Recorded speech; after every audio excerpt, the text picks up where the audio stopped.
Te adoramos, Señor. Bendecimos tu nombre.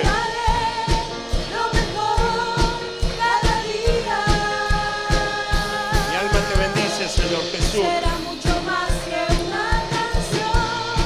Mi obediencia es mi mejor adoración. Te daré lo mejor de mí. Te daré lo mejor de mí. Te daré lo mejor de mí. Te daré lo mejor. Amén y amén y amén.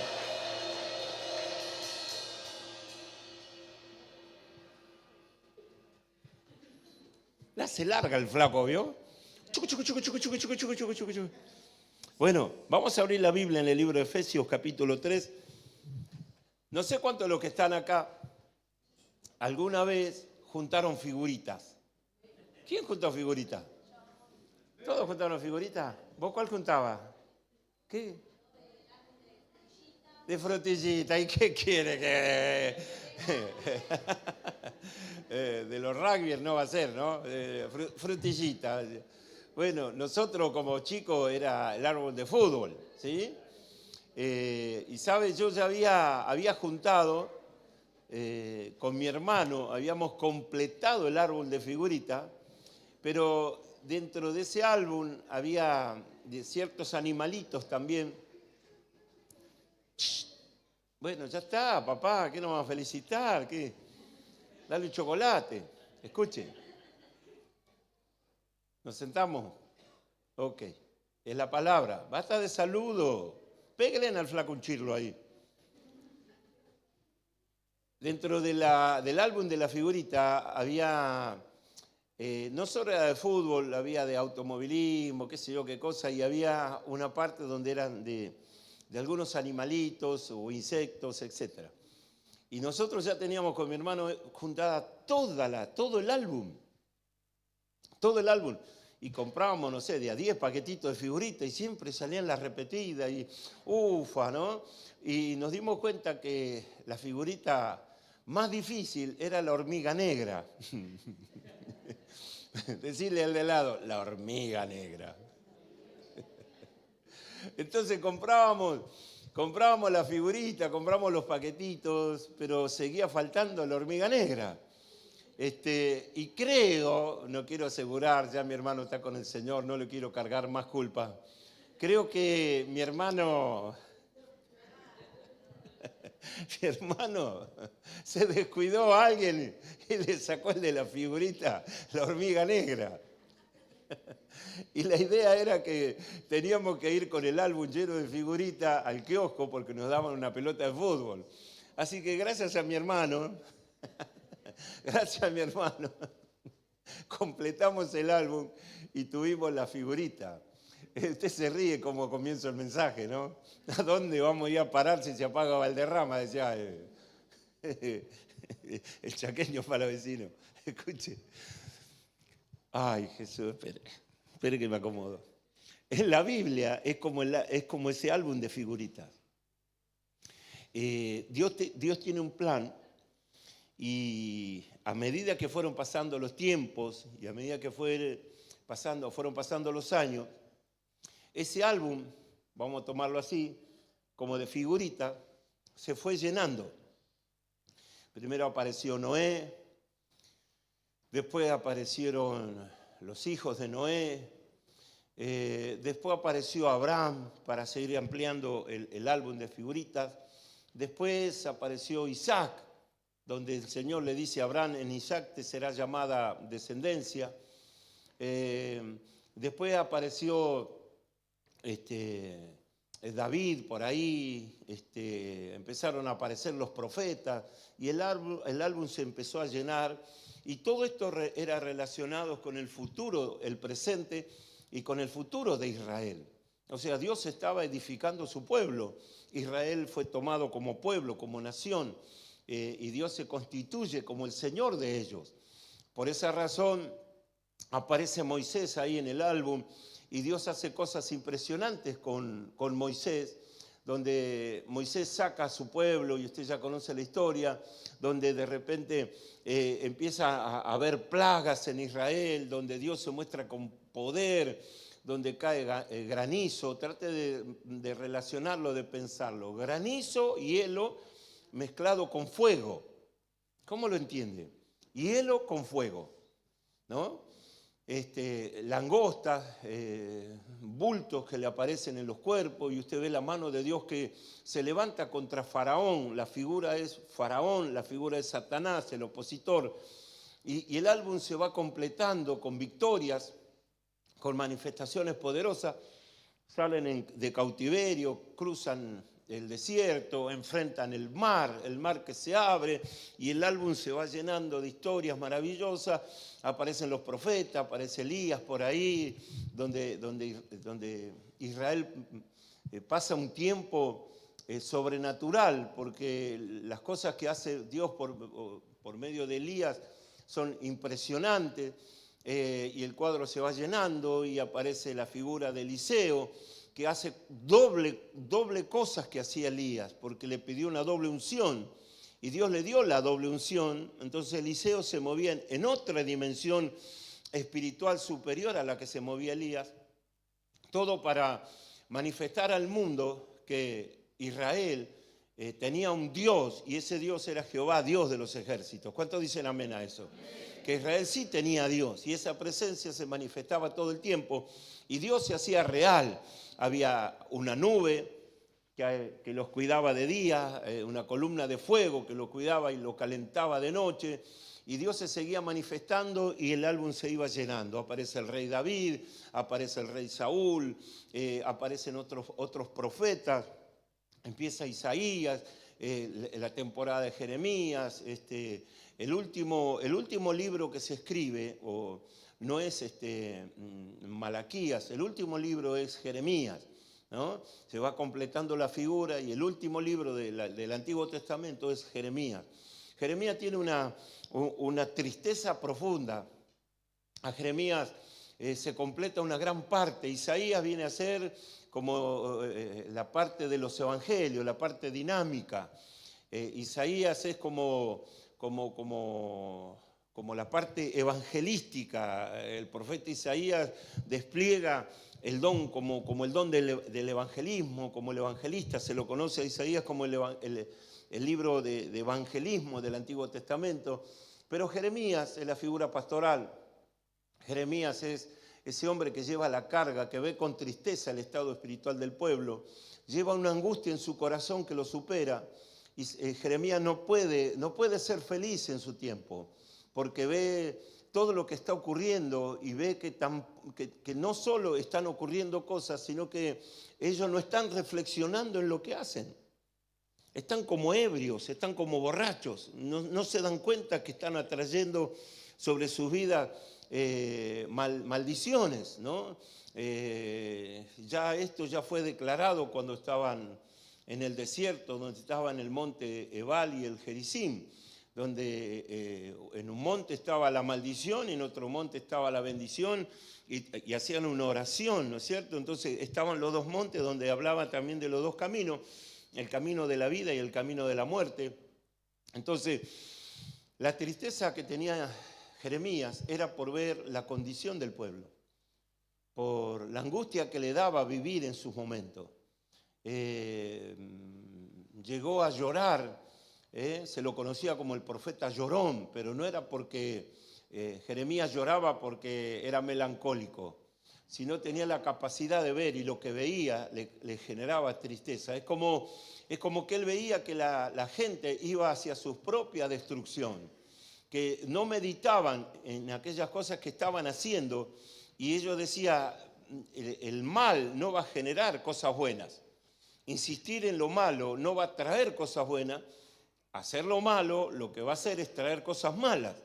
Entonces veían cómo rompieron el pacto, veían cómo le daban la espalda a Dios, y Jeremías padecía y Jeremías sufría. Él veía que sus colegas, los profetas, se habían vendido por dinero, y que profetizaban solamente vanidades, mentiras, que por permanecer en el gobierno no importaba lo que ellos decían, les gustaban las reuniones del gobierno, las comidas que había en los palacios, se corrompieron, ya no había verdad en la boca de ellos, sino que ellos profetizaban mentiras, hablaban lo que no correspondía. Entonces, al ver esto, Jeremías, él decía, está todo corrupto, está todo mal, no hay nada bueno, y por esas cuestiones sufría. Más de una profecía suya le trajo problema, el hablar verdad le trajo problema. Entonces, él padecía como que era una luz en medio de tantas tinieblas, era una luz en medio de tanta oscuridad. Jeremías es la figura de Cristo.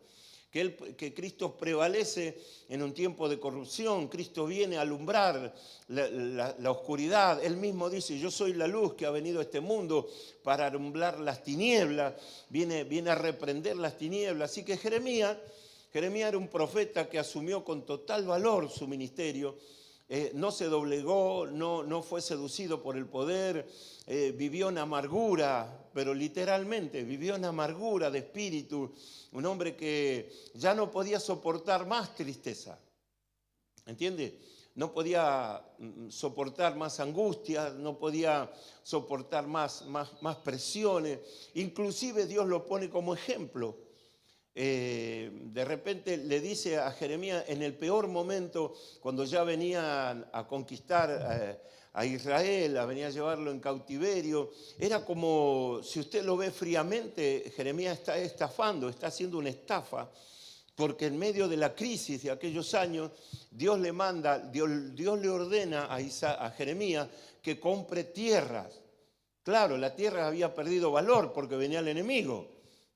Se querían desprender y él por 2,50 pesos se compraba territorio, finca, y claro, era como tener a un traidor. O sea, Jeremías venía a ser como un traidor para el pueblo y fue cuestionado y padeció por esto, pero la realidad, lo que salía a luz, es que Dios los estaba entregando en cautiverio y le estaba quitando las tierras.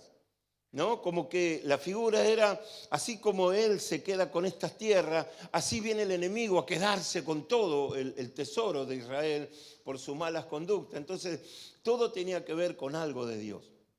Jeremías llenó una figura, es una figura importante en el Antiguo Testamento, no es un profeta menor, es un profeta con mucha tristeza, padeció injusticia, hasta que llega Malaquías, que es el último libro escrito, pero vuelvo, el último libro que se escribió fue Jeremías.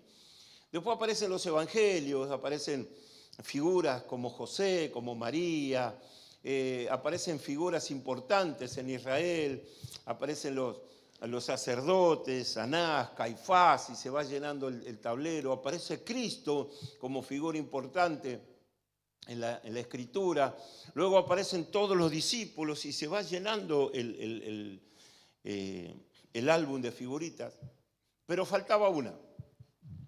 Pedro fue una figura importantísima en la historia cristiana, en la historia judía. Pedro habla de ese hombre transformado que era pescador y así como otros tenían su oficio, pero la Biblia se asienta en Pedro, viene Jesús y la historia de Pedro. Jesús, ya sabemos todo lo relacionado a Jesús, quién era Jesús, pero en el Nuevo Testamento se realza, sobre todo en los evangelios, la figura de Pedro. Usted ve a Pedro cómo va siendo transformado de ser una persona vulgar, de ser un hombre que solamente hablaba cosas de aquí abajo, su idioma era medio complicado, sus costumbres, sus usos y costumbres no eran de las mejores, bastante desagradables ciertas cosas, aún en el vocabulario de Pedro. Pero usted lo ve a Pedro, cómo Dios lo va transformando a Pedro y cómo deja de ser una figura, como dice, del vulgo, así dice la Escritura, y cómo Dios a esa persona tosca la va transformando en algo precioso, ¿no? Entonces usted ahí ve el propósito de Dios, cómo Dios nos transforma también a nosotros, que venimos de una simiente que no está bien, y cómo a medida que va pasando el tiempo, Él nos va perfeccionando. Dígale al de lado, nos va perfeccionando. Entonces el álbum se va llenando, con estas figuras importantes, pero faltaba una. Así como a mí me faltaba la hormiga negra, en el álbum de Dios faltaba una figura porque había un misterio. Y yo quiero hablarle del misterio. A nadie se le reveló ese misterio. De repente Dios guarda ese misterio por todas las edades, dice la Escritura, no lo da a conocer. Se centra en la figura, en Israel como pueblo de Dios, pero aparece un secreto y para cumplir ese secreto tiene que aparecer una persona. Así como para ser salvos aparece Cristo, así para edificar la iglesia tenía que aparecer una figura. Y esa figura está oculta. Está oculta. Entonces, cuando aparece esta figura, ahí es donde encontramos cuán grande es el amor del Padre. Decirle al de lado, donde Dios no mira tu pecado, donde Dios no mira tus limitaciones, donde no le importa quién sos. Gracias por su entusiasmo. A Dios no le importa lo que sos, quién sos. Lo que a Dios le importa es su plan, de cómo va a ser llevado ese plan y cómo se va a revelar ese plan. Entonces mantuvo oculto a ese hombre hasta que de repente, camino a Damasco, ese hombrecito cargado de religiosidades, de pecado, vanidoso, orgulloso, soberbio, corrupto. Dios dice, con este hombre yo voy a edificar mi iglesia. Así que decide al de lado, no importa tu pasado. El tango dice, no me importa tu pasado, yo no soy quien para juzgarte. Se me dio por el tango ahora, che. Pero mire qué lindo, ese mismo mensaje del tango es el mismo mensaje que Dios le habla a Pablo y le dice, yo no te voy a juzgar. Lo único que el Señor le dice a Pablo es así, Saulo, Saulo, ¿por qué me perseguís? O sea, era una persona incapaz de revelar la naturaleza del Padre, mucho menos era, o mucho más incapacidad tenía en entender ese secreto que Dios lo venía guardando, y nos hizo mucho bien. O sea, el secreto de Dios hizo que yo, o todos nosotros, o los que están incluidos en ese plan, padeciéramos menos. Usted dice, ¿qué está hablando este hombre? ¿No? Está hablando en jeringoso. Pero como el plan estaba hecho, ya estaba, desde antes de la fundación del mundo ya estaba realizado, lo único que faltaba era la persona capaz. Y yo quiero hablarle a usted es la persona que va a llevar adelante el plan de Dios. En lo que a usted le refiere o la responsabilidad va a ser suya en extender el plan de Dios. ¿Amén o no amén? Tal vez no tenga la credencial y un micrófono para andar gritando por ahí, pero cae sobre nosotros también. Dios estaba esperando que te conviertas. Oh my God. Dios está esperando que usted se convierta para extender el reino y el misterio a toda su familia. Dijimos estos días que cuando hablamos de la predicación de la palabra, dijimos que esta palabra o este misterio se predica por testimonio. Entonces el apóstol San Pablo dice, yo no vengo con palabras persuasivas de humana sabiduría. No, yo no predico el evangelio porque me preparé en la universidad para saber hablar. Él dice, yo vengo a predicarle un evangelio que es por testimonio. Y no solo tengo que entender que el testimonio es la imagen y lo que yo hago, si soy buena persona o no. Va mucho más allá. ¿Entiendes? Si yo tengo un buen corazón, si soy amable o todo lo que entendemos por testimonio.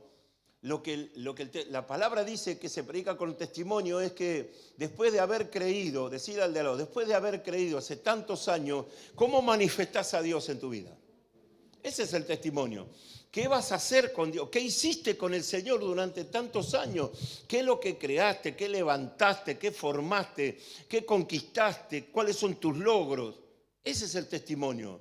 Porque yo no puedo decir, tengo a Dios y estoy sin fruto. Porque la salvación es por gracia.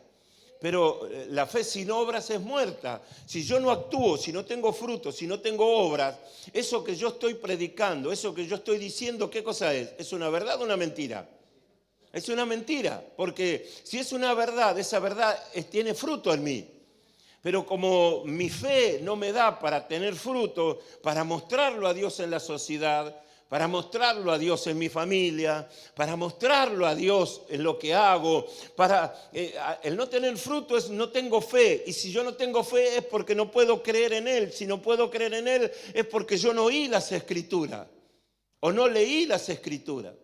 Entonces, el Evangelio ya desde hace muchos años se dejó de predicar solo por palabra. Acuérdese, Pedro recibe a Cristo, pasa esa temporada, el Señor se va, están en el aposento alto y Pedro sale al balcón y dice así: hermanos, hubiera sido maravilloso escucharlo al Salvador que ustedes mataron, y lo empieza a condenar. Y ese Pedro que hacía días atrás negó a Cristo, ahora se levanta en el poder del Espíritu, trae un mensaje que toda la gente se conmueve y desde abajo alguien dice: ¿y ahora qué tenemos que hacer? Crean en el Señor Jesucristo y serán salvos. Diga gloria a Dios. Desde ese día Pedro empezó a dar frutos de fe. Empezó a mostrarles la transformación, empezó a hablar, empezó a predicar y el mensaje de él empezó a correr por las calles de Jerusalén, y Pedro se hace una figura grande y Dios engrandece la figura de Pedro porque creyó en el Señor y empezó a dar frutos. Mostró al Señor, ya no con palabras, sino a través de su figura. Dice que pasaba, era tanto el trabajo que tenía Pedro. Por eso levantó a Pablo para que lo ayude. Tanto trabajo tenía Pedro que no podía andar poniendo las manos y orando por la gente porque era mucho el trabajo. Entonces alguien que le pidió un favor, un milagro, dice que la sombra de Pedro lo toca y ese hombre enfermo recibe sanidad por la sombra de Pedro. Y la sombra de Pedro sanaba a los enfermos. Con la sombra de Pedro se sanaban los enfermos. No era la sombra, ni tampoco Pedro. Y no era la sombra, ni tampoco Pedro. Era porque Pedro tenía el espíritu del Nazareno. Y era porque Pedro tenía el espíritu del Nazareno. Nazareno, Nazareno. Vamos, el espíritu del Nazareno. Tú lo tienes, yo lo tengo. Al espíritu del Nazareno. ¿Se da cuenta? El espíritu de Pedro, del Señor, estaba sobre Pedro. Y Pedro tenía tanto trabajo que Pedro levantaba la mano y se caían 70 por allá. La sombra de Pedro cruzaba a algún enfermo y esos enfermos eran sanados. Eran los frutos, era el testimonio. No solo hablaba, sino que tenían demostración de poder. La iglesia es el poder de Dios en la tierra. La iglesia tiene poder de Dios, la iglesia tiene fuego, la iglesia tiene unción, la iglesia rompe atadura. La iglesia reprende al diablo, la iglesia reprende a los demonios, la iglesia abre los cielos, la iglesia ora, Dios responde. Eso somos nosotros. ¿Cuántos dicen gloria a Dios? Yo soy parte de la iglesia. Yo soy parte de la iglesia. Oh my God, no me están entendiendo. Yo soy parte de la iglesia. Y usted tiene que decir: yo también. Yo también soy parte de la iglesia. También la unción está sobre mí. Yo también puedo orar por los enfermos. Y yo también puedo orar por milagros. Y sobre mí está la gloria del Padre. Y yo puedo orar y las ataduras se rompen. No soy cualquier cosa. Yo soy un hijo del Señor. ¿Cuánto dan gloria a Dios? Vamos, y a su nombre. Y a su nombre.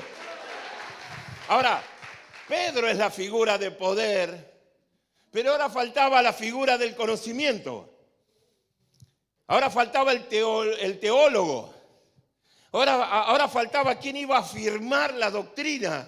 Porque el fuego se puede apagar. Decir, el fuego se puede apagar. Entonces hay gente que vende humo. Entonces ya no mostramos el fuego, mostramos el humo. Hay gente que vende humo. Míralo al de lado, no serás uno de ellos. No anda vendiendo humo, ¿no? ¿Cómo se vende humo? Cuando se habla de Dios, pero no se lo muestra a Dios. Donde se habla del Señor, pero no hay cambio, no hay transformación. Donde yo digo una cosa, pero luego hago otra. Decirle, me agarró la tos. Decirle, me agarró la tos. Tome jarabe Vivaporub para la tos. Mire, esto no se cura con Vivaporub. Tengo que volver a la fuente, tengo que volver al fuego. La iglesia tiene una esencia, tenemos un origen. Gracias por la emoción, yo veo que está llorando por lo que le acabo de decir. Pero ahora faltaba la figura que dé un marco legal para toda esa demostración de poder. Y es la figura que le faltaba. Era la figura, el hombre que le faltaba. Luego, mire, le faltaban dos al Señor. Ya todo el álbum estaba completo. Le faltaban dos. Uno, que le dé un marco legal, que edificara teológicamente, que revelara los misterios del Señor, que es el apóstol San Pablo. Y el otro era Juan. El otro era el apóstol San Juan. Se me está durmiendo la petisaca. Despertaste, anda a dormir a tu casa. Escuche, faltaba Juan, el hombre que revelara los misterios ocultos de todas las edades y de todos los tiempos. Entonces el Señor va en esa temporada para tratar el álbum, de llenar el álbum, porque decirle al de lado, Dios te ama tanto, que pudo esperar mucho tiempo formar a esos hombres para que no tengas ninguna duda.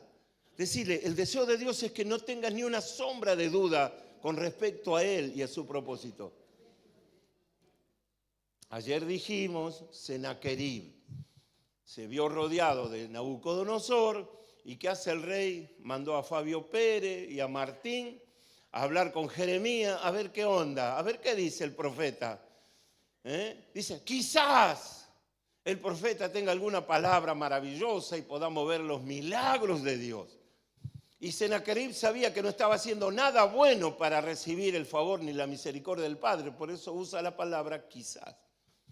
Si yo estoy seguro de lo que hago, primero, si estoy seguro de que estoy haciendo algo bueno, no voy a mandar a Fabio ni a Martín a preguntar al profeta. Sé que estoy haciendo bien, sé que tengo el favor de Dios.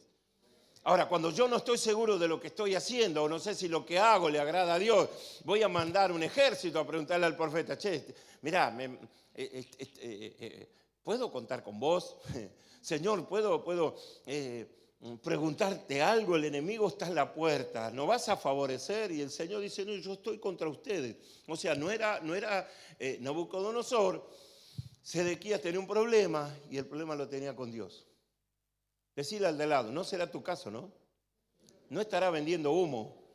Decirle, no estarás vendiendo humo, ¿no? Tocale el hombrito, dale. ¿Viste qué difícil que es predicar el evangelio? Decirle, no estarás vendiendo humo, ¿no? Ayer me contaron el caso, yo soy rechusma.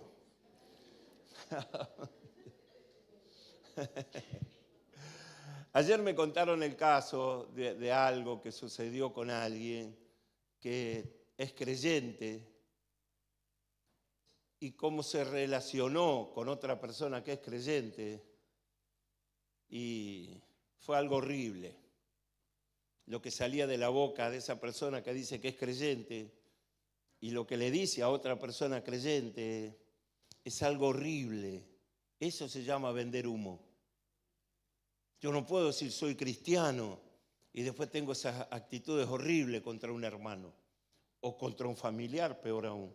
Entonces Jeremías le dice a Sennacherib, dice, no, nada de lo que hagas te va a liberar de Nabucodonosor. Él va a destruir, va a matar a todo el mundo, y el que no muera por espada va a morir por hambre o por peste. Y ustedes se van a dar cuenta que yo estoy luchando contra ustedes porque el pecado de ustedes es rebelarse contra mí. Se han rebelado contra mí. Eso se llama vender humo. Sennacherib decía, yo no hice nada. Yo no fui. ¿Conoce esa expresión? Yo no fui. ¿Quién rompió el plato lindo ese que era de la abuela? Son dos en la casa. Y el otro dice, yo no fui. ¿No? Si no fuiste vos, fue el otro. Pero el otro dice, yo no fui. ¿Quién se comió el dulce de leche? Yo no fui. ¿No? Me dijeron que Carla le gustan las cosas dulces a Carla. ¿No? Así es. Y le come el postre a Fernando.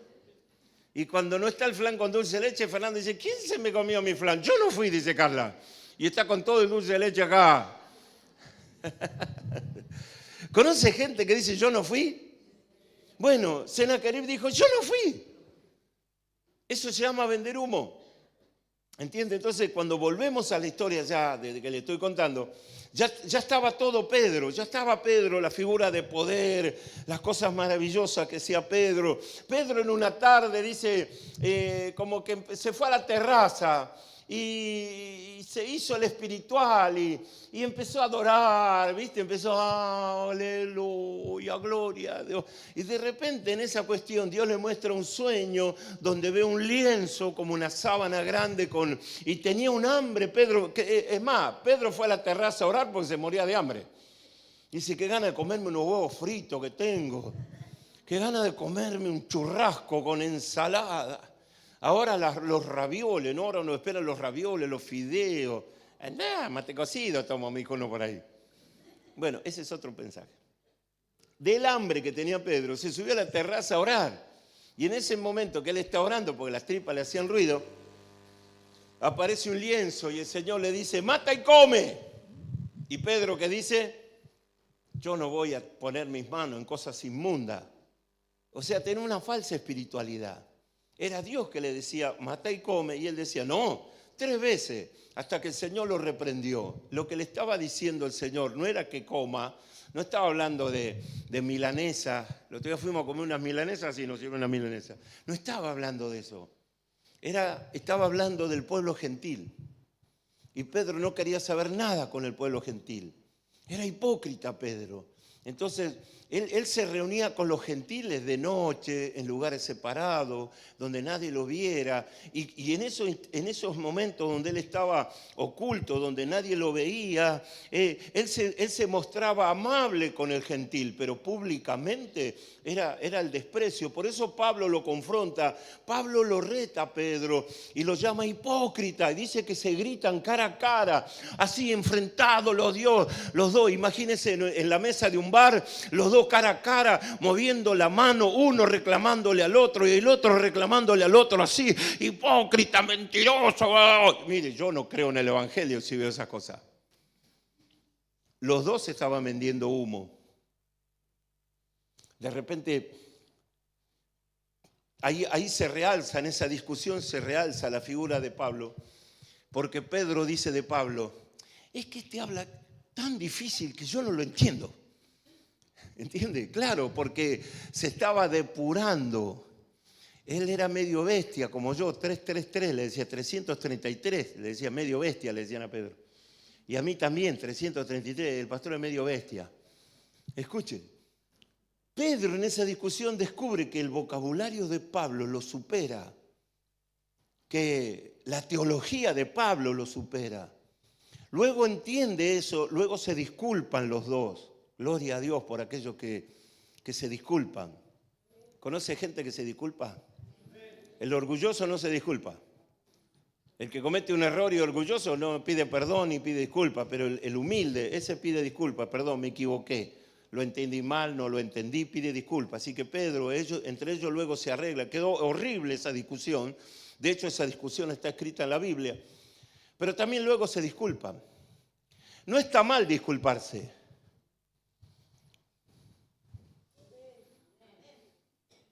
Cuatro amén. Los demás son todos unos revoltosos. No está mal disculparse. Cuando uno hace algo que no tiene que hacer o entendió mal o reaccionó mal, está bien disculparse. Perdón, no lo entendí de otra manera, disculpe, mala mía. ¿Qué dicen? Mala mía, disculpe, perdón, levantamos los deditos, ponemos bracitos. No está mal disculparse, entonces se disculpan y vuelven a andar juntos, pero la iglesia necesitaba un cambio. La iglesia necesitaba subir de nivel. Y ahora empieza la segunda mitad del libro de Hechos de los Apóstoles con los Hechos de Pablo. Ya queda a un costado Pedro y ya vienen los Hechos de Pablo, donde se relata la conversión de Pablo, porque Dios aceleraba los tiempos para revelar el misterio. Mire todo lo que estoy hablando y no leí la Biblia. Me acordé, tengo que leer la Biblia. Porque si no parece que son cosas mías. Entonces, Dios acelera la conversión de Pablo, porque la conversión de Pablo tenía como fin revelar el misterio. Porque hasta ese momento todo era Israel. Y los demás estábamos como desechados. Entonces, vamos a leer la Biblia, me acordé. Efesios capítulo 3. Mire qué lucheta que tengo yo. Mire qué linda luz. No veo nada igual, pero me mando la parte con la lucecita esa. Efesios capítulo 3. Disculpe. Escuche. Efesios capítulo 3, verso 1. Por esto que yo le estoy hablando ahora. Y ahora habla Pablo de la causa. Dice, por esta causa, yo Pablo, prisionero de Cristo Jesús, por vosotros los gentiles, si es que habéis oído, escuche, si es que habéis oído de la administración de la gracia que me fue dada para vosotros. Si es que habéis oído de la administración, son palabras profundas. Si es que habéis oído de la administración de la gracia para con vosotros. Escuche, que por revelación me fue declarado el misterio. ¿Qué le declaró el Señor por revelación? El misterio. Ahora, no se entendía por qué la misericordia de Dios sobre Pablo. Un asesino, un criminal, un hombre desagradable, un hombre orgulloso, un hombre soberbio, un hombre incapaz de llevar el evangelio de la paz, de la gracia y del amor del Señor. Ahora está hablando así. Es que aún a los desechados, para Dios aún los desechados son útiles. Así que dígale al de al lado, sos útil para Dios. Y a veces nos cuestionamos, nos señalamos, nos menospreciamos, que yo no, que lo que hice, lo que pasó conmigo, y nos tiramos tierra encima. Decir al de al lado, no te tierre más tierra encima. Al de atrás toque 2 o 3 personas y decirle, no te tierres tierra encima. Porque Dios puede sacar cosas buenas de los hombres malos. Dios puede sacar cosas buenas de las mujeres malas. ¿Cuántas mujeres malas hay acá? Pero malas, levantó la mano la rubia acá, oh my God. Y Ezequiel dice así, mire. Dios sabe sacar buenos frutos de hombres perversos. Dios sabe sacar buenos frutos de hombres y mujeres que han caído de la gracia. Para el diablo es estopa. El diablo nos revienta la cabeza y nos lleva y nos ensucia más. Pero Dios, aún lo inútil, lo inservible, Dios hace así. Y con esa gente empezó a nutrir el reino de los cielos, que es por la gracia. Israel decía, nosotros somos elegidos. Ay, nosotros somos los escogidos, los elegidos. Ay, nosotros somos. Y el orgullo de Israel, perdió la humildad de Israel y se llevó un orgullo. Nosotros somos el pueblo de Dios. Sobre nosotros está la gloria de Dios. Y los gentiles, que éramos los perros, los desechados, no servíamos para nada. Entonces Pablo dice que Dios le revela a Pablo, por revelación le fue declarado el misterio. Como antes lo he escrito brevemente. Dice, leyendo, lo cual podéis entender cuál es mi conocimiento en el ministerio de Cristo. Le está diciendo, yo les escribí y les conté la revelación que yo tuve con relación al misterio.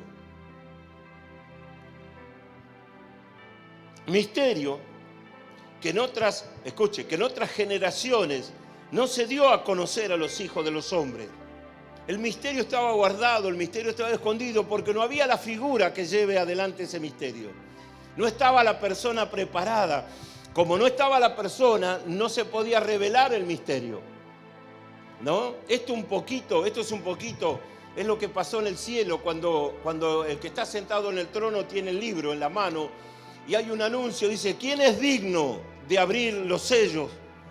Y Juan dice, y no vi a nadie, ni en el cielo, ni en la tierra, ni debajo de la tierra, que sea digno de ir y tomar el libro de la mano del que está sentado en el trono. Y yo lloraba, dice Juan.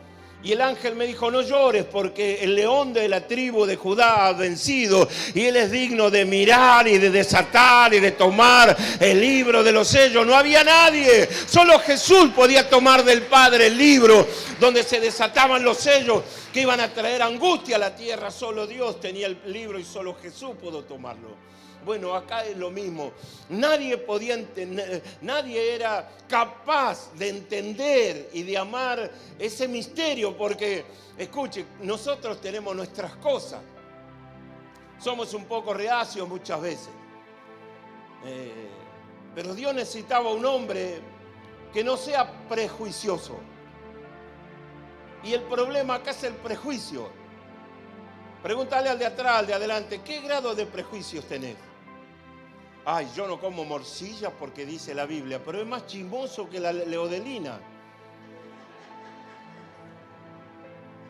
¿Entiende? Ay, yo no como morcilla, ay, yo no tomo cervecita, ay, yo no me tomo un vasito de vino porque eso es pecado. Pero después le conoce la vida a medio barrio, ¿vio? Jesús de Nazaret. Son insoportables esos tipos. Tengo un video de un pastor donde dice, yo prefiero tener 10 brujas en la iglesia y no 10 chismosas. Porque a las 10 brujas le reprendo al demonio y se van. Pero a las chismosas los reprendo.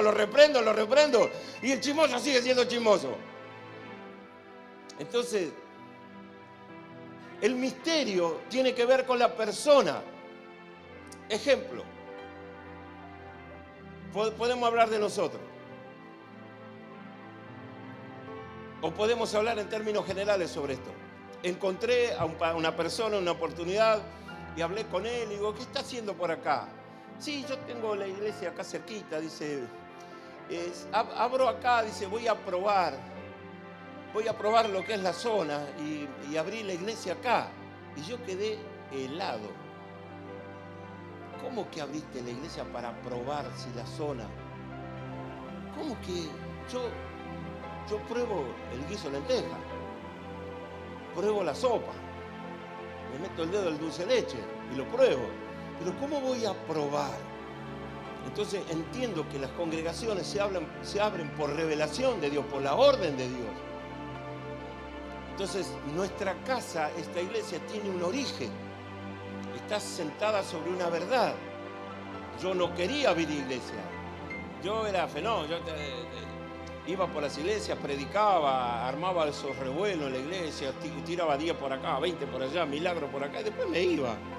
Y le dejaba el lío al pastor para que después ordene ese lío. Así era mi pastor, él iba a las iglesias, hacía de todo. Mire, desde que entraba a un lugar empezaba a poner manos, y empezaban a caer, pim, pim, pim, pim, pim, iba por el pasillo y los tiraba todos, y después el pastor tenía que ir levantando uno por uno porque era así. Y es un poco lo que yo recibí de él. Entonces, las cosas no se prueban, las cosas se hacen de parte de Dios o no se hacen. Entonces, cuando se abrió esta casa, se abrió por orden de Dios. Hubo un sueño, hubo una visión, hubo un brazo que se clavó en Lugano.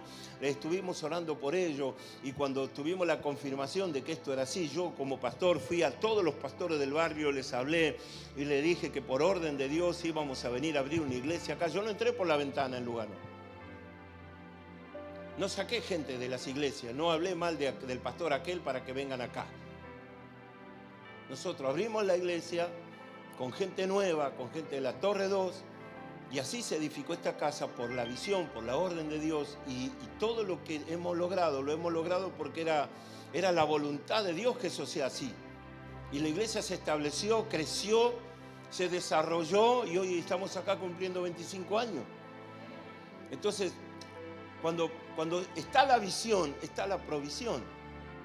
Cuando está la visión, hay un hombre específico, un matrimonio, una persona que puede llevar la visión y puede cumplir con la visión. No todos los pastores son predicadores, por ejemplo. Hay pastores que son más maestros, otros son músicos, pero no todos son predicadores. Todos hablan de la Escritura, pero no todos son predicadores.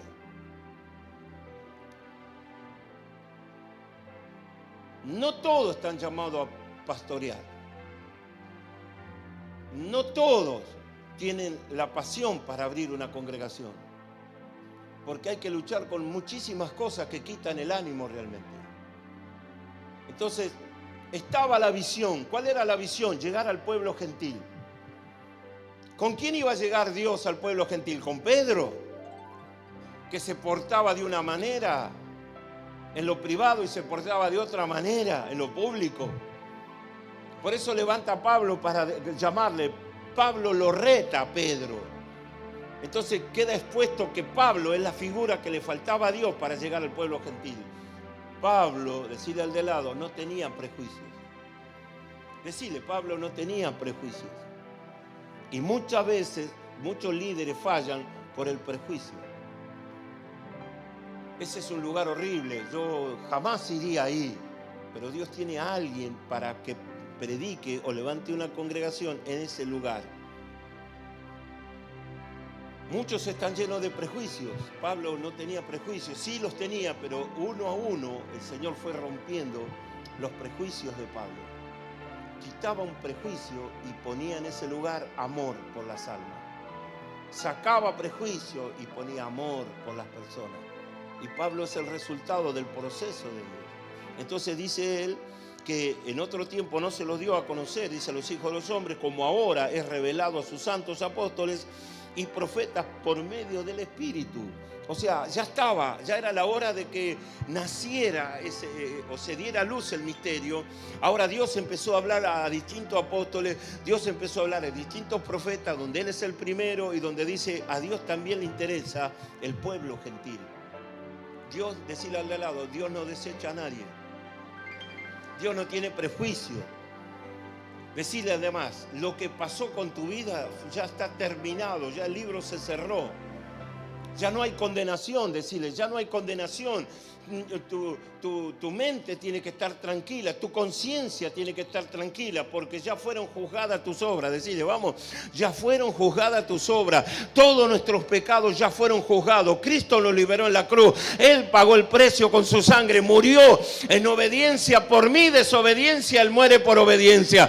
Por mi maldad, Él muere en la cruz y resucitó de los muertos para decirte, hijo, ahora ya estás libre. Ni el diablo te puede tocar. Diga gloria a Dios. Nadie puede traer al presente tus recuerdos. Nadie puede ir a buscar en tu historia. Nadie puede reclamarte algo que hiciste en otro tiempo. Decirle, nadie te puede condenar por lo que hiciste, porque lo que hiciste ya está limpio en la cruz del Calvario. Hay un testimonio en el cielo que Dios pagó el precio por todo lo que hemos hecho en otro tiempo. Diga gloria a Dios. Vamos.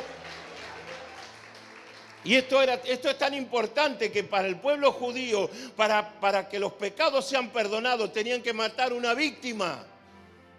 Pero la gracia dice, ya no hay más víctima. Está la víctima más grande de todo, que es mi propio hijo. Yo entregué a mi hijo para liberar tu conciencia, para liberarte de prejuicio. Así que lo tiene el apóstol Pablo hablando de este misterio. Y dice que el Espíritu revela estas cosas, que los gentiles son coherederos y miembros del mismo cuerpo. Esto para el judío le generaba mucha alergia, porque ellos decían, ¿cómo ellos van a ser tratados igualmente que nosotros? Hasta el día de hoy sigue esa separación. No nos aceptan, pero a Dios le agradó que nosotros también, decirle que vos y yo seamos coherederos en el reino de los cielos. Dice que de ambos pueblos hizo uno solo. Ya no hay dos pueblos, el pueblo escogido y nosotros. No, ahora hay un solo pueblo. Ese era el misterio. Cómo cambiar el prejuicio, cómo cambiar la historia, cómo resolver este problema. ¿Quién será la persona que va a resolver este problema? El apóstol Pablo. El carácter que tenía ese hombre era tremendo. Por eso nadie podía hacer ese trabajo solo, lo podía hacer el apóstol San Pablo. Por eso hay personas específicas para problemas específicos. Entonces, Dice que los gentiles son coherederos y miembros del mismo cuerpo y, escuche, copartícipes con las promesas en Cristo Jesús por medio del Evangelio, del cual yo fui hecho ministro por el don de la gracia de Dios que me ha sido dada según la operación del poder. Quiere decir que Dios me separó, me escogió, me reveló, me dio autoridad para que yo haga o cumpla con ese propósito de Dios de unir a los pueblos. Yo tengo una figura de autoridad para los judíos y soy una figura de autoridad para el pueblo gentil. Cuando se le reclama algo a Pablo, Pablo dice, yo soy hebreo de hebreos, de la tribu de Benjamín, circuncidado al 8º día, tengo doble nacionalidad, soy judío y soy ciudadano romano y estudiado la palabra de Dios, soy sacerdote, soy respetado, y empezó a sacar todo el currículum. Así que los judíos lo miraban a Pablo y era una figura de renombre, pero los gentiles los miraban a Pablo y Pablo nos miraba a nosotros como con misericordia, porque no éramos aptos, dijimos hace unos días. Así que Pablo tuvo que trabajar mucho con el pueblo gentil. Dice, del cual yo fui hecho ministro por el don de la gracia de Dios que me ha sido dada según la operación de su poder. Dice, a mí, mire cómo se habla de sí mismo. A mí, que soy menos que el más pequeño de todos los santos, vuelve otra vez a usar la misma expresión. Me fue dada esta gracia de anunciar entre los gentiles el evangelio de las inescrutables riquezas de Cristo. Escuche, y de aclarar. Vio que hay gente que enturbia, hay una discusión y la lleva a peores cosas. Hay una discusión y ahonda la discusión. Perturban, son perturbadores, pero Pablo dice que el Espíritu de Dios que estaba en él, el ministerio de Pablo era aclarar, no oscurecer. Recién hablamos de vender humo. Decirle al de lado, no vendas humo. Gracias por ese entusiasmo. No vendas humo y tampoco oscurezcas las cosas. No confundas más. ¿Se anima a tocarle el hombro y decirle, no vendas humo y no oscurezcas más? No enturbies más, no agraves el problema. No rompas más. Escuche, la rotura. Tengo que ser una persona que aclara, que allana el camino, no que rompemos el molde. No estoy para perturbar una relación, yo estoy con vos en esta, ¿eh? Este es un sinvergüenza. Ni cabida este, ¿eh? No sé cómo hablan ahora. Como dicen, lo vamos a cancelarlo a este. Yo estoy con vos.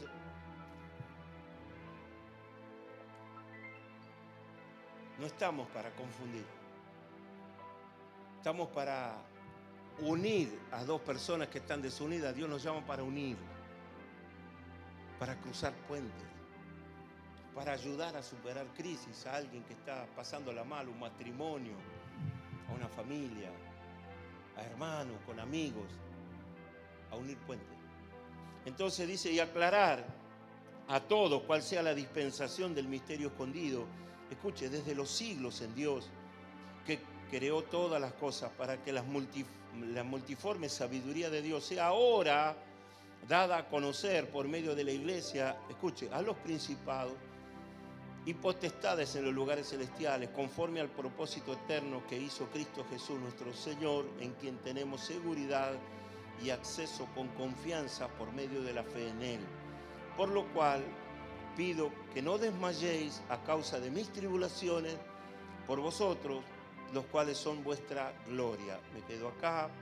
El 14 dice, por esta causa doblo mis rodillas ante el Padre de nuestro Señor Jesucristo, de quien toma nombre toda la familia de los cielos en la tierra, para que os dé, conforme a la riqueza de su gloria, el ser fortalecidos con poder en el hombre interior por medio de su espíritu.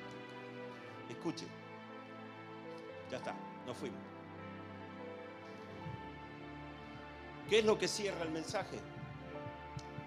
Es que por mucho tiempo, decir al de al lado, por mucho tiempo vos fuiste sometido. Gracias por su entusiasmo.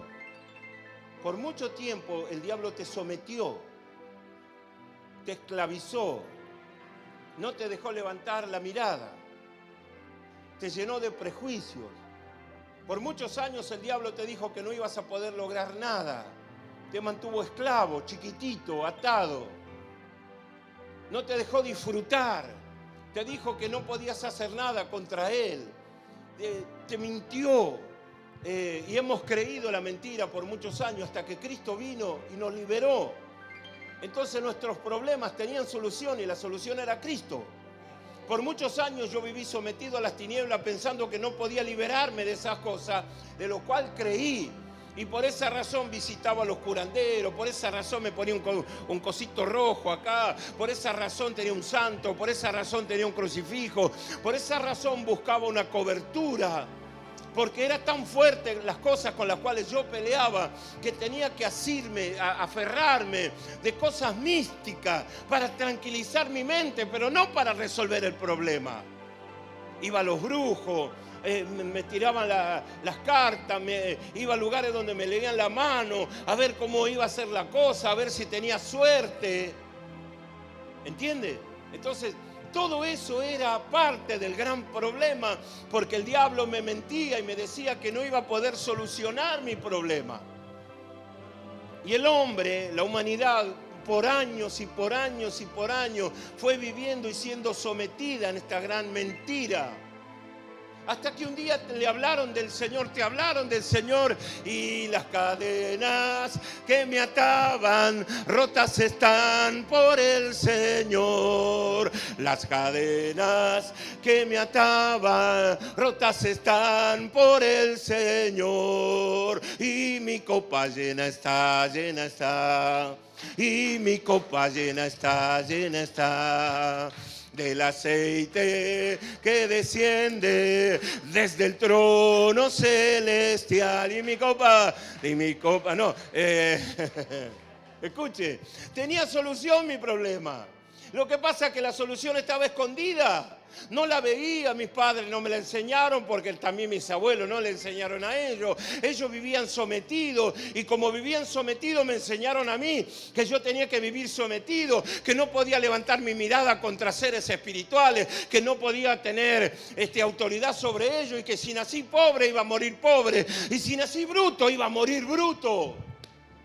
Miralo al de al lado, decirle qué cara que está la cebolla. Entonces me sometió el enemigo a toda mi familia y mis generaciones. Mi hermano murió por creer que él no podía salir del alcoholismo y que no podía salir de esto. Él muere ignorando todo esto hasta que yo llego y 10 minutos antes de que muera le presento a Cristo otra vez y él recibe al Señor. Él vivió como quiso, pero murió como quiso Dios, redimido y salvado por la sangre del Cordero, y fue recibido en la patria celestial. Mi hermano fue recibido en la patria celestial porque entendió a última hora que Cristo era su Salvador.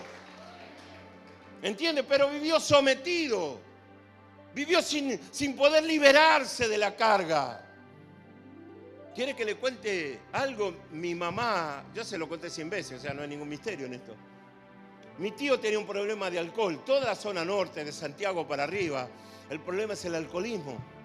Y no solo el alcoholismo en esa generación, sino que ya es endémico esto. El tatarabuelo, el abuelo, el padre, borrachos, ¿no? Aparecen en la mañana, la tarde. Todo es lindo para emborracharse allá. Hasta en los velorios, con el aniocho, hermano. ¿No? La vida. Lo miran al muertito y dicen, no valemos nada. Y ahí le entran al aní en el velorio y se agarran cada curda. Somos así. Entonces, por muchos años vivimos sometidos a una violencia espiritual que se nos decía, no podés salir de esto. Nunca vas a ser feliz. De repente vino Jesús, rompió las ataduras, las cadenas, las maldiciones, y te diste cuenta que podías vivir, que podías sonreír. Empezaste a notar que había un cambio en tu vida. Gloria a Dios, ya puedo dormir por la noche, ya no tengo sobresalto, ya tengo paz, mi rostro cambió. Míralo al de al lado. Tu rostro cambió. Qué lindo que está. Tenga cuidado, más o menos hasta ahí es la cosa, ¿viste? Qué lindo que está. Decile, no veo que se lo diga. A ver, decile, qué lindo que está. Qué lindo que son tus ojos. Qué lindo que son tus dientes. Le dijo la luna al sol. El sol respondió sonriente. Me lo cepillo con odol. Esta es la parte romántica del culto. Míralo, dale otra vez, míralo. Supere la prueba, dele, mírelo al de lado. Reconocelo. Si es tu esposa, decirle, viejita, qué linda que está.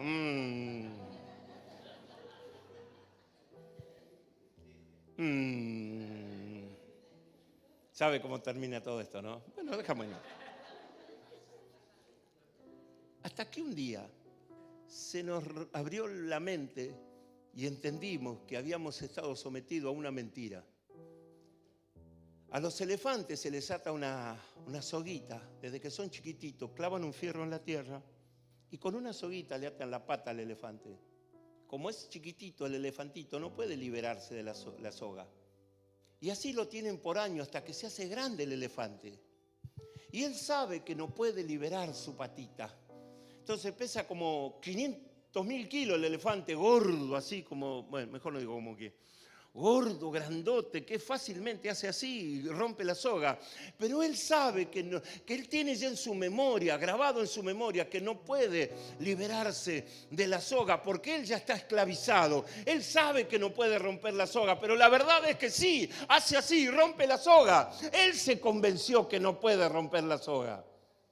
Él sabe, él creyó que no puede liberarse de la soga. Decirle, no te estará pasando lo mismo vos, ¿no? Que estás convencido de que no podés salir de esa crisis. Estoy convencido, pastor, que yo me voy a morir con los problemas. Vaya a morirte, che. Entonces el elefante hace así y se acuerda que no se puede liberar. Y se queda. Y ya es grande. Ya se desarrolló. Ya es tremenda bestia. Fácilmente puede liberarse de la soga haciendo así. Pero él ya está convencido de que no se puede liberar. Esto va a ser así. Esto voy a vivir así. Y voy a morir así. Y Dios viene y te dice, ¿sabes una cosa? Lo único que tenés que hacer es romper la soga. Lo único que tenés que hacer es liberarte de tus temores, de tus miedos, la inseguridad, el no puedo, ay que yo soy pobrecito. Terminala, decirle, terminala con que soy pobrecito. Ay, el pastor no me mira, ay, yo no sirvo para nada. Libérate de esas cosas. Yo nací para sufrir. Oh my God. Con razón nosotros cantamos tango, ¿no? Cantamos unos tangos. En el viejo almacén del Paseo Colón, donde van los que tienen perdida la fe. A un borracho. Oh, somos así, ¿se da cuenta? Y en cambio los brasileños, ellos cantan, son todos felices, no tienen ni para comer, pero ellos cantan y zambean, y gloria a Dios, digo gloria a Dios, qué lindo espíritu los brazucas. Creo que nosotros le envidiamos un poco a ellos. Escuche, vuelvo, si no me voy por la rama, dijo el mono. Nuestra mentalidad es así, es dictatorial. La mente nos engañó y el diablo tocó la mente y nos mantiene esclavos. Entonces cuando vino Jesucristo nos liberó del poder que tenía sobre nuestra mente y nos hizo ver que era posible, que era la voluntad de Dios, que seas libre, decirle al de al lado, y que seas feliz. Decirle, esa es la voluntad de Dios, que seas libre y que seas feliz. Entonces el Señor se empezó a revelar. Y eso es lo que hace el apóstol San Pablo. Le dice, vengo a revelarles un secreto. El secreto, o el misterio es este, que Dios mira al pueblo gentil y los ama. Es decir, Dios te ama. Por eso tiene tanto valor este mensaje, Dios te ama, porque Dios ama al pueblo gentil, que, oiga, somos difíciles de amar. Somos desleales por naturaleza. Pero Dios nos amó. No se fijó en mi condición, sino que su condición es la que lo lleva a amarme.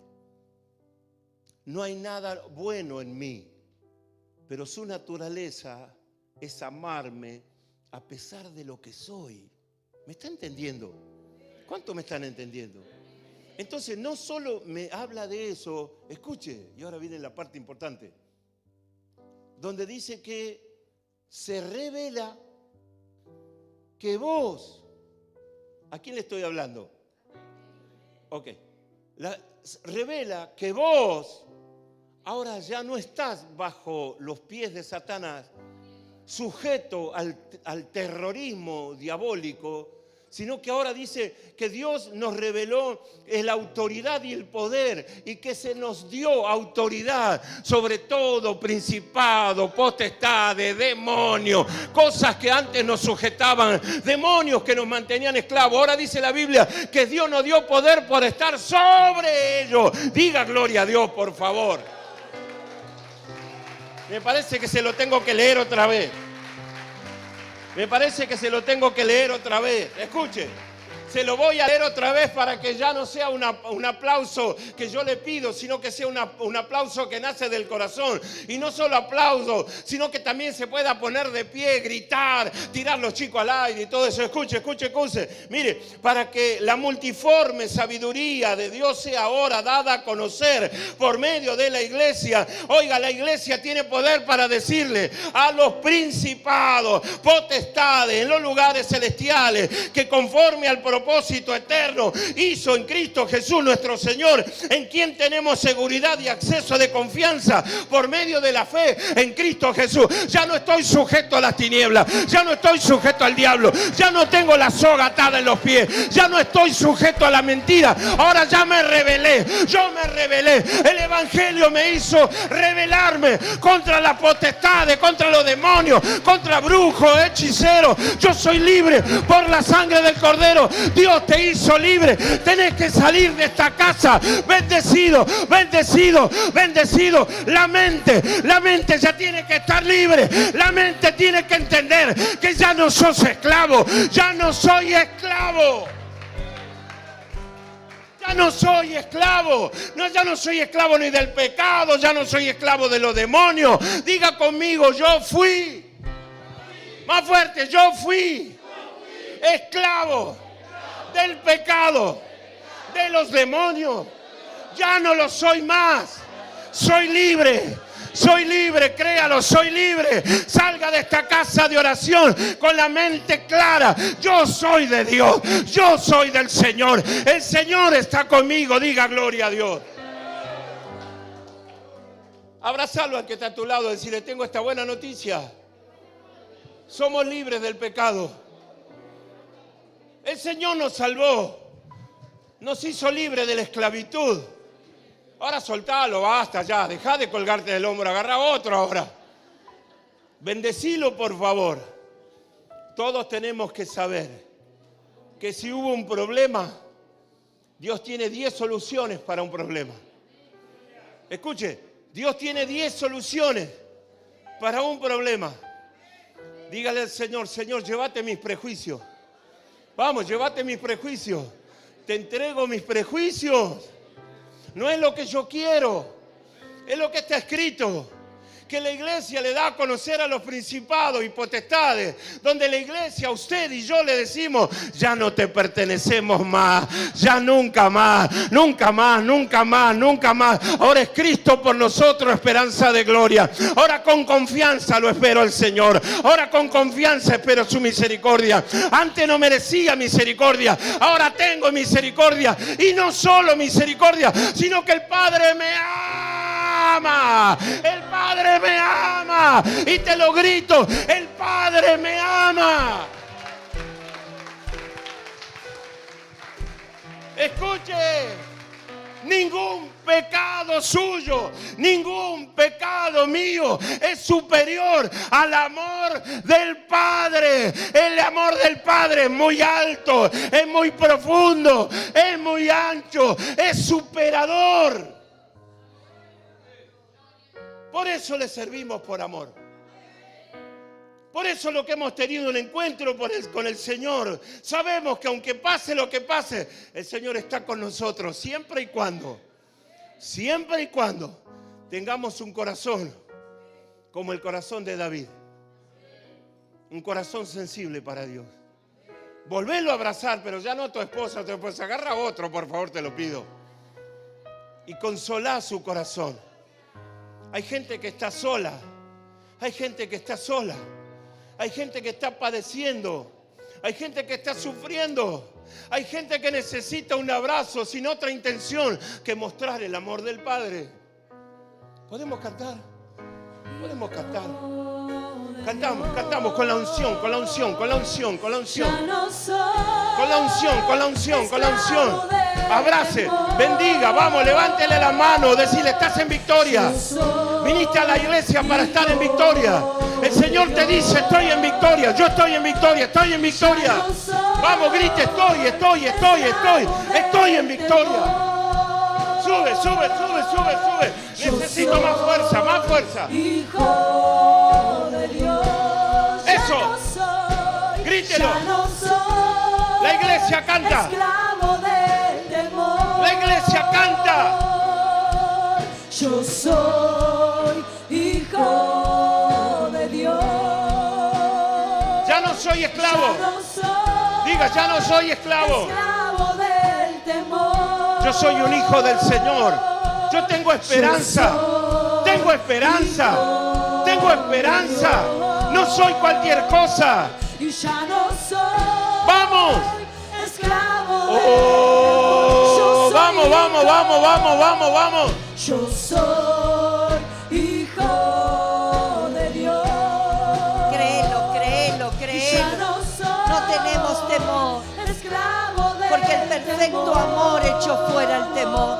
Si Dios está conmigo, Él me rodea, me guarda, me libra, me bendice. Sentí la paternidad de Dios. Sentí ese amor que te rodea. Que yo soy su hijo. Sí, Señor. En ese amor Él me cuida, me rodea, me guarda, me libra. Y mi Padre me ama. Dale gloria. Yo solo sé Que Él es mi Padre. que yo soy su hijo. Él es mi Padre. Echa fuera el temor en esta mañana. Y mi Padre me ama. Echa fuera el temor. Echa fuera. Solo sé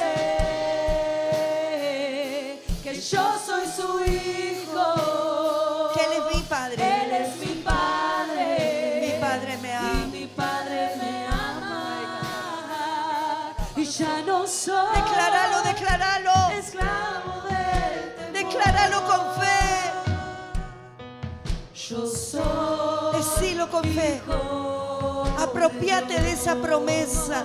Yo soy hijo. Ya no soy esclavo del temor. Yo soy hijo de Dios. Ya no hay temor. Yo soy Ya no hay temor. hijo. Él es mi Padre y yo soy su hijo. Amén. Abrázalo al Señor en esta mañana. Él es todo lo que vos necesitas. Él es todo. Él es mi todo. Él es mi todo. Él es mi todo. Él es mi todo. Él es mi todo. Señor, gracias por amarnos. Gracias por cuidarnos. Gracias por enseñarnos. Y sigue enseñándonos. Y sigue hablándonos. Sigue, Señor. Sácanos de la oscuridad, del temor, del encierro, del lugar chiquito y apretado. Y ponernos, Señor, en lugares altos, seguros, con una mirada, Señor, abierta hacia esas promesas. Si Él está conmigo, no temeré. No temeré. Él tiene cuidado de mí. Gloria a Dios. Que el Señor te bendiga en esta mañana. Amén. Que el Señor te bendiga. Gloria a Dios.